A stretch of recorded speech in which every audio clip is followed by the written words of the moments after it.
ایک شخص نے ایک رنگساز کو کشتی رنگ کرنے کا ٹھیکہ دیا۔ دونوں میں اجرت طے ہوئی۔ اجرت طے ہونے کے بعد وہ شخص رنگساز کو ساتھ لے کے چل پڑا۔ اب اس مقام پہ کہ جہاں کشتی موجود تھی، اس شخص نے رنگساز کو کشتی دکھائی، کشتی اس کے حوالے کی اور خود چل پڑا۔ رنگساز نے کشتی کو رنگ کرنا شروع کر دیا۔ رنگ سازی کے دوران رنگساز نے دیکھا کہ کشتی کے پیندے میں ایک سوراخ ہے۔ اب گو کے سوراخ کی مرمت اس کا کام نہیں تھا، لیکن رنگساز ایک نیک نیت شخص تھا۔ اس نے سوچا چلو میں اس سوراخ کی مرمت کر دیتا ہوں۔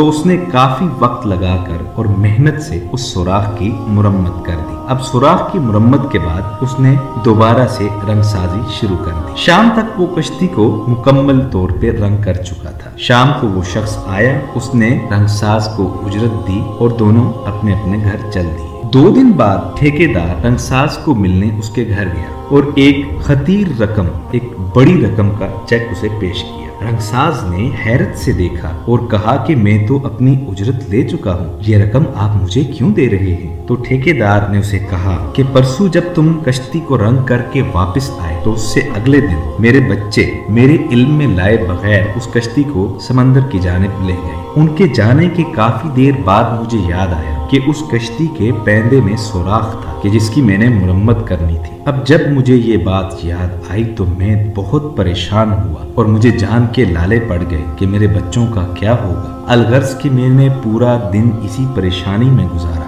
شام کو میں نے اپنے بچوں کو ہنستے مسکراتے جب واپس آتے دیکھا تو میری جان میں جان آئی۔ میں نے تحقیق کی غرض سے جب کشتی کا پیندہ دیکھا تو مجھے معلوم ہوا کہ سوراخ کی مرمت ہو چکی ہے اور اس پہ رنگ چڑھا ہوا تھا، اور یہ یقیناً تمہیں نے چڑھایا ہے اور تمہیں نے مرمت کی ہے۔